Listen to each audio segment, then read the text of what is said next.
So the movie starts out with Puss and his little tiny ass guitar putting on a performance like this Alvin and the Chipmunks or something. Crowd's loving it. They going crazy for him like he Michael Jackson.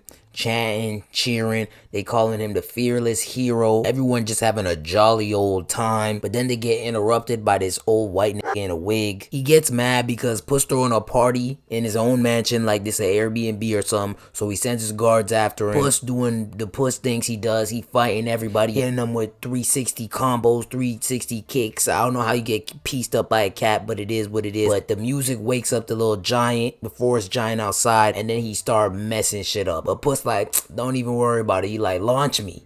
So he gets launched. The giant not going. He said, look, you're going to have to come harder than that. Puss was struggling, fighting him for a little bit, but he too savvy. So he hit him with that bell. Boom. He knocked out. Gone. Slept. Everybody in the crowd cheering, oh, Puss, my hero. There go Puss. He's celebrating like he knocked out Goliath.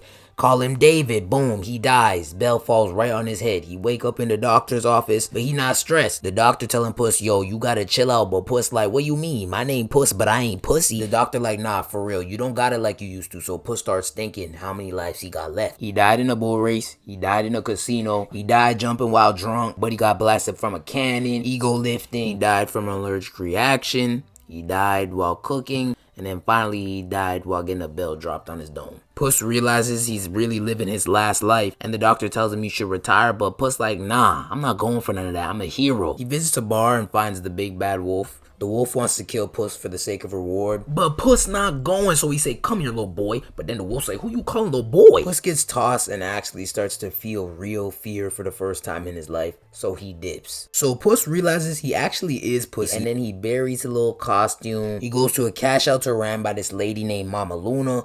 She runs a foster home for cats. She gladly takes in Puss, but Puss not happy. He mad because he a cat doing cat things, which don't make no sense. He getting bathed. I never knew cats bathed. But anyway, one day while eating lunch, he meet this other talking cat named Peril. But Peril really a dog. Ain't no cat that ugly. They become best friends, not really. Puss really not feeling him because he talk too much. He just trying to do his own thing, kick up, relax. But he can't do that because Puss got ops on every corner. Goldilocks and the three bears came looking for him, bust down the door like they paid bills, but they couldn't recognize Puss because he looked like a little pussy, and they seen the grave outside, so they like, damn, he dead for real. Blondie opens up her fat mouth, start talking about the wishing star. That's why they needed Puss to help her get it. Puss hears this though, and he like, hold on, this wishing star might be what I need. So Puss comes out of retirement like Jordan and gets ready to go find that wishing star. Peril also wants to come with him too because he loyal like that. The map to the wishing star was taken by Shaq himself, aka Big Jack Horner. Dude basically hoards a whole bunch of magic stuff, and the wishing star is the next thing on the hit list. Puss sneaks into his room trying to steal the map, but he runs into his little boo thing, Kitty Softpaws. She apparently is after the map too. While they're fighting, Goldilocks and the three dum-dums storm in. Shaq gets angry at all of them, and then they all start duking it out for the map. They riding his magic carpet like it's Aladdin. They swinging like his Jungle Book. Whole lot of stuff happening all at once. They fall in the carriage. Who driving the carriage? Peril's loyal ass. They get in the carriage. Goldie and Jack's men follow them, but they couldn't keep up. But before leaving the town, Puss sees the big bad wolf. Back at the mansion, Jack is also grabbing all the blicks and sticks to catch Puss. Puss and Kitty find out the map gives magical messages, and whoever actually went there never came back. Puss, Kitty, and Peril are all heading to the dark forest, but it's not gonna be easy because all their ops are on their tail. They finally reach the gate of the dark forest. A mysterious portal takes them to a new dimension, and surprisingly the dark forest isn't very dark at all. Kitty rolls down the map and sees 3 different paths for each of them. Puss and Kitty's path is toxic and nasty just like their souls, and Peril's path is rainbows and sunshine because his heart is pure. Kitty lets Peril hold the map and they follow his path. Along the way, the innocent dog reveals some of his stories. When he was younger, his mates tried to throw him in a dumpster and they tried to bag him up and drown this little man.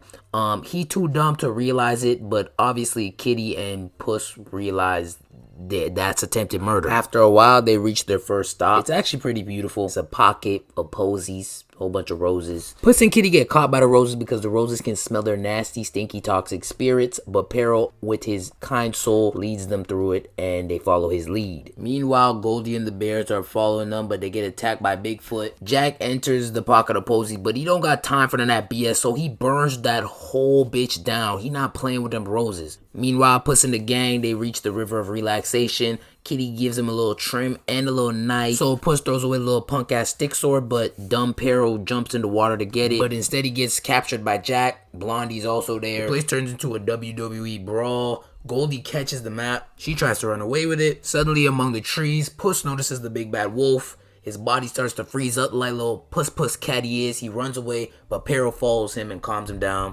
He ends up telling Peril why he needs the wishing star, because he's out of his 9 lives, he's down to his last one. But he can't tell Kitty because he left her at the altar and he'll never trust her again. But the whole time, her fast ass was eavesdropping, so she heard everything. After getting back on their journey, Puss finally apologized to Kitty for not showing up to the wedding. But plot twist, she didn't show up either. So they both some deadbeats. Meanwhile, Goldie opens the map and reads the message. It basically tells her to cherish the thing she has in front of her. Then it shows her the cottage where she met the 3 bears, and she starts to reconsider if she needs the last wish. Me personally, I'm not going. The map trying to pull a fast one. Where my last wish at? During her little reminiscing session, Puss takes the map back. The map's path shifts from Goldie to Kitty's, and the whole ground breaks apart. Sadly, Peril gets left on the wrong side. Puss snatches the map to change paths again, but unfortunately, he gets trapped in this little crystal jail thing. Kitty says, don't even worry about it, OG. I'ma find Peril and then find you a way out. Peril's trapped with the bears, and he sees them fighting with each other. Then he gives a little speech. She starts reminiscing again. She's not even serious about this last star for real because she keep reconsidering. Give the star to me. Kitty slick ass takes Peril back. Meanwhile, Puss encounters all of his past selves. This encourages him to keep going, but he realizes he gotta leave Kitty and Peril behind if he wants to continue being the legend. Pustifer in boots. While contemplating the actions he decides to take next, he realizes the big bad wolf is actually behind him, so he stays to fight him. No, he doesn't. He runs away like the little pum cat he is. He sees Kitty and Peril, but he do not care. That boy is running. He running a 413 like he Tyreek Hill on steroids. He reaches the star and gets ready to wish for his 9 lives. Meanwhile, Goldie's still on his ass. She basically telling the bears, look, I don't want y'all. Y'all stink. I want a real family with real humans. They're still down to help, though. Meanwhile, Kitty finds Puss and she exposes that her wish was gonna be to find someone she could trust. This bitch, this gotta be one of the worst wishes I've ever heard. Wish for some money. Philosophical ass wish. Wish for some catnip. You're a cat. She gives Puss the map, realizes her wish was dumb as hell, gives Puss the wish. Jack, Goldie, and the bears all pop up on the scene. They all brawling for the map. Goldie finally gets the map. She about to make her wish. But then this dumb bird realizes mid-fight this is her family. So basically she done drag these big ass bears across the globe for nothing. Classic Blondie behavior. Kitty fly kicks Jack in his jaw. Peril brings the map to Puss, but then he hits him with a talk no jutsu, telling him how 9 lives is a lot, but 1 life is all you need if you got your friends, blah blah blah. Puss didn't even really have time to think because he realizes death behind him. Death came for that 1v1. The wolf uses level 99 manipulation tactics and basically says, look, you could run, but if it was me, I wouldn't run because I'm not a punk like you. But then Puss says, who you calling little punk, little boy? He picks up the sword, he says, I'm about to piece you up, hit him with the 3-piece combo, bam. But he's still no match for the wolf, he's still a baby. But then he realizes he got that knife, so he uses it to shield himself to pick up his sword. Puss feeling charged up like Braun in 2016 says, I'm not going out like that. He really ready to fight for his life now. Wolf walks close to his face, but he realizes Puss is ready to die now. He not no punk. Seeing this, the wolf backs off because he took the fun out of it. The ungrateful immortal cat he was headhunting is no longer there. So then they live happily ever after. Psych, Jack's big ass took the pill and popped out the bag. That bag is stretchy as hell. Where you get that bag from? Pear distracts him with his cuteness and Puss and Kitty take the map away. With the help of Goldie, they tear up the map. The ground starts to shake. Everything starts to rumble. Everyone rushes outside, but the monster Jack gets blasted along with the star. Puss and the others have finally learned to cherish what they have without the wishing star. Goldie has her warm family, Kitty has friends who she can trust, and Puss has got the opportunity to live his last life with his one true love. They waste no time and hop on their next adventure, which makes no sense because Puss still got 1 life. You need to go retire in the Maldives or something with your little family because 1 little sickness, 1 little fight, you're done. Anyways, Puss in Boots, The Last Wish, 10 out of 10, would watch again. What they need to do though is make a donkey spinoff. I'm not playing. DreamWorks, y'all got 3 years. If I don't see a donkey spinoff, I'm walking to the headquarters and I'm spraying that whole place